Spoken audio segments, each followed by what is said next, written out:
रामगढ़ में भगवान शिव का एक बेहद ही खास और भव्य मंदिर था। दूर दूर से भक्तजन शिव जी के दर्शन के लिए यहाँ आते थे। ये मंदिर इतना चमत्कारी था कि यहाँ आने वाले हर भक्त की मुराद पूरी हो जाती थी और इसीलिए हर मौसम उस मंदिर का परिसर भक्तजनों से भरा पड़ा रहता था। लेकिन एक बार सावन के महीने में मंदिर में काफी भीड़ थी। हर हर महादेव के जयकारों की गूंज मंदिर के हर कोने में गूंज रही थी कि तभी अचानक आकाश में बिजली हुई और सोने की एक थाल हवा में उतरती हुई मंदिर के आंगन में आई और एक भविष्यवाणी हुई। जो कोई भगवान शंकर का सच्चा भक्त और प्रेमी होगा, उसे ही ये सोने की थाल मिलेगी।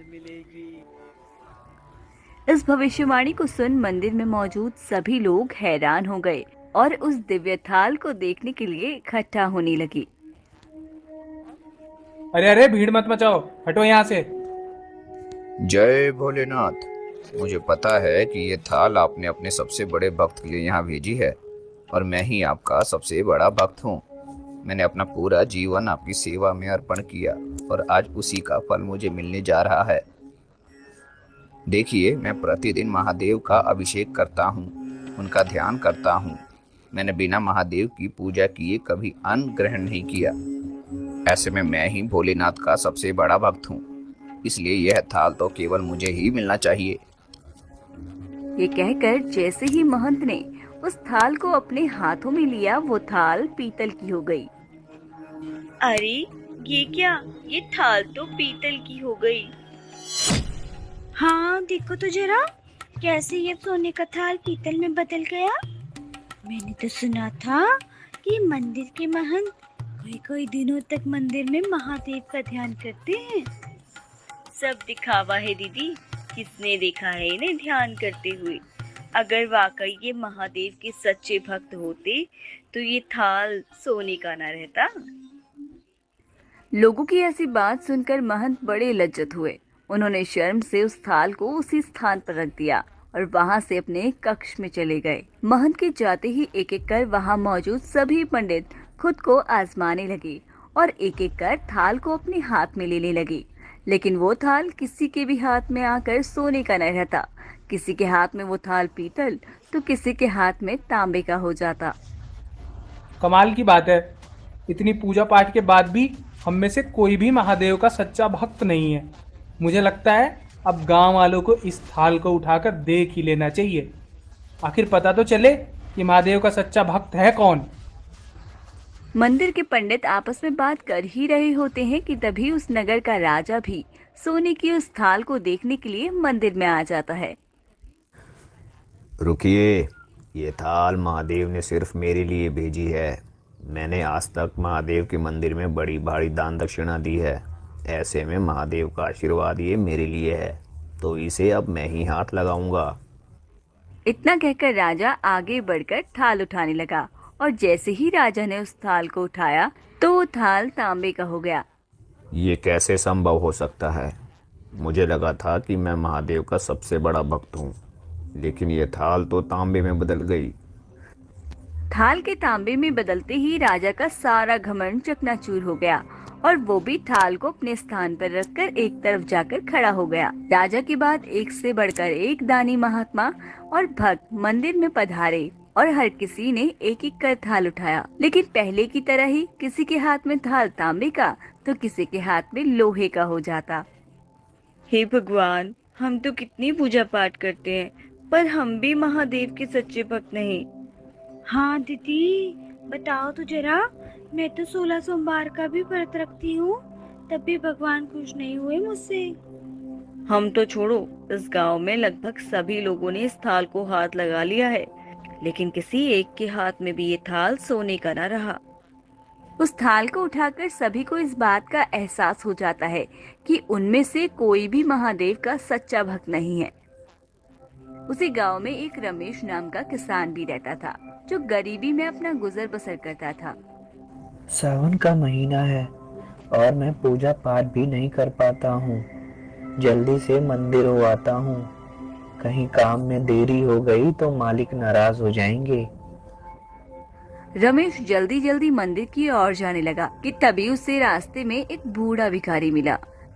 बेटा, कुछ पैसे दे दे बेटा, 2 दिन से कुछ नहीं खाया।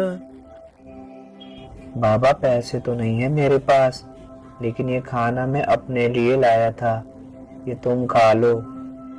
बेटा, तुम अपने खाना मुझे दे रहे हो? आज के जमाने में कौन खुद का खाना दूसरों को देता है? बाबा मैं दिन में नहीं तो रात को खा ही लूंगा, लेकिन आप 3 दिन से भूखे हैं, तो ये खाना आप ही खा लीजिएगा। भगवान भगवान तेरा भला करे बेटा। रमेश उस भिखारी को अपना खाना देकर महादेव के दर्शन के लिए मंदिर की ओर बढ़ जाता। मंदिर में जिस थाल की इतनी चर्चा है उसके बारे में रमेश ने भी सुना था, लेकिन रमेश इस पर ध्यान दिए बिना मंदिर पहुंचा और महादेव को जल चढ़ाया, उनकी पूजा की और परिक्रमा करके अपने काम पर लौटने लगा। अरे रमेश भाई, तुमने उस सोने की थाल को उठाकर नहीं देखा?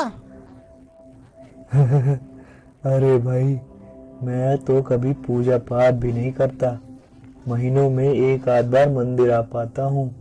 मैं काहे का सच्चा भक्त। रमेश भाई, हम तो देख चुके हैं, हमारी भक्ति तो 2 कौड़ी की भी नहीं है। एक बार तुम भी हाथ लगा लो, क्या पता वो सोने की थाल ही मिल जाए। नहीं भैया, जब मंदिर के सबसे बड़े महंत के हाथ में वो सोने का थाल, सोने का ना रहा, तो मैं उनके आगे क्या ही हूँ। मुझे नहीं लगाना किसी थाल को हाथ।